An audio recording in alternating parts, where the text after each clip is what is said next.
So here I've got an example of a reaction where there is no mass change. None of the reactants are gases and none of the products are gases. And we can see here I've got some hydrochloric acid on the left and some sodium hydroxide on the right.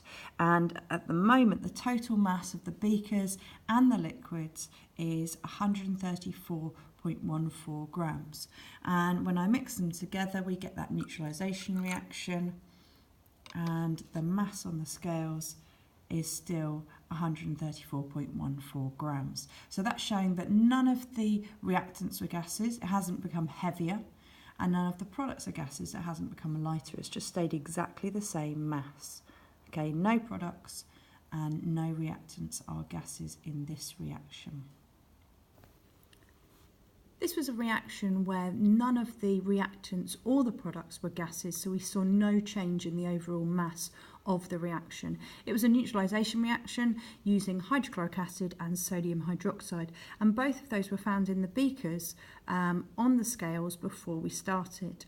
Then when I mixed them together, the chemical reaction that occurred created sodium chloride, salt, and water. And we didn't see any bubbles of gas come off of the reaction mixture once they were mixed because there were no gases formed in the reaction. Okay, so we saw no change in the overall reaction mixture, the mass of it. Okay, the mass at the beginning was the same as the mass at the end. This is a reaction of hydrochloric acid with magnesium. None of the reactants are gases, but one of the products is a gas. Okay, and I'm going to show that gives us a decrease in mass as the reaction is taking place, as the hydrogen that's being produced is released from the reaction mixture. So let's put the magnesium into the hydrochloric acid. And we can see the mass is 69.32 grams. And we can see the bubbling of the hydrogen being produced. It's being released into the atmosphere. We've had the mass only slightly go down, 69.31 grams. Let's see if it's going to go down anymore. Yep, there it is. Oh, fluctuating now. Hopefully we will see more of a decrease. Here we go. So we've reduce the reaction mixture by 0.03 grams at the moment. So I really needed scales that were measuring to a high resolution, okay, a large number of decimal places. Here I've got 2 decimal places. If I had scales with a lower resolution, then I wouldn't see this very subtle change in mass. So we've now decreased to 69.26 grams, so we've got a significant difference now, and again we've reduced it a little bit more.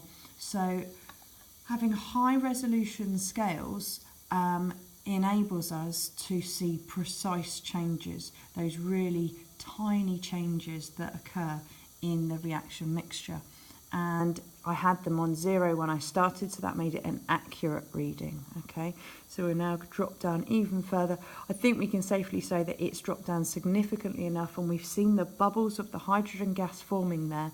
We can say that one of the reactants is a gas and is being lost to the atmosphere, so the reaction mixture becomes lighter. What's left in there is magnesium chloride. And we can see constantly until that reaction ends, the reading on the scales is reducing. Let's see if we can go a little bit further.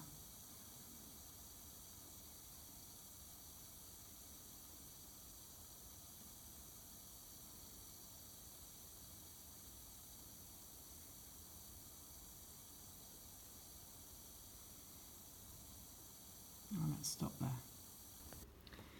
In this reaction, we saw the mass of the hydrochloric acid in the beaker on the scales, and then I added some magnesium.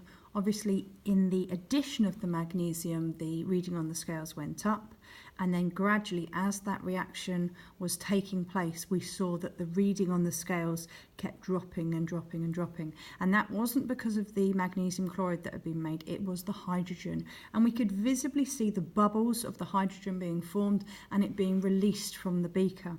So because the product was a gas, the reaction mixture mass decreased, okay, as that gas was being reduced. The gas has a mass, and because it was leaving the beaker, we saw the mass decrease on the scales, okay.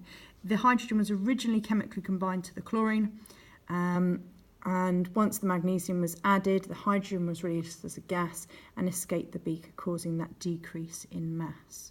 And we saw that quite visibly on the scales. We needed to have that high resolution of the scales so that we could see those very fine changes to the amount of mass in that beaker.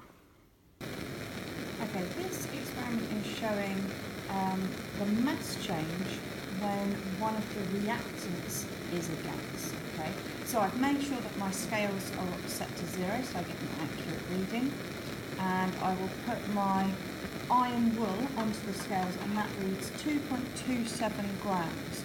I'm now going to heat that iron wool in the Bunsen, and it's going to oxidise. Okay. You can see what's happening to it, burning in the Bunsen. We are losing some small fragments, but we don't make too much difference.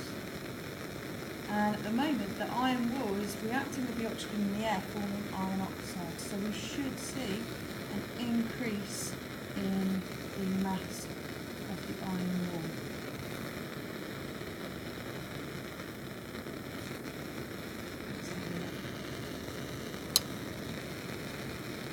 We have had an increase, 2.32 grams. Let's try and burn it just a little bit more, create some more iron oxide.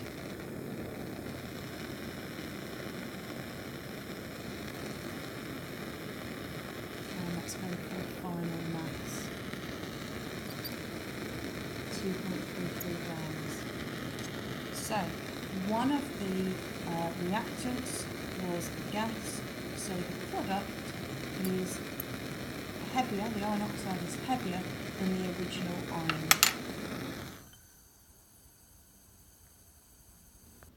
And in the final experiment we had the iron wool, and I found the mass of the iron wool by putting it onto the scales. I then burnt it in the Bunsen burner where it reacted with the oxygen in the air, forming iron oxide. When I put that iron wool that had now had kind of this layer of iron oxide on it back on the scales, we saw that it was heavier than the original iron wool on its own. Okay, so oxygen was taken from the atmosphere, chemically combined to the iron, creating iron oxide, which is heavier. And this is because there was a reactant that was a gas. So the reactant, the oxygen that started at the beginning of the reaction was in the atmosphere, okay? So we didn't have that mass on the scales, we just had the mass of one of the reactants, the iron. So when it reacted with that oxygen in the atmosphere, it created iron oxide, which is obviously heavier because it's got the oxygen chemically combined to the iron. I hope you found that useful. Thank you.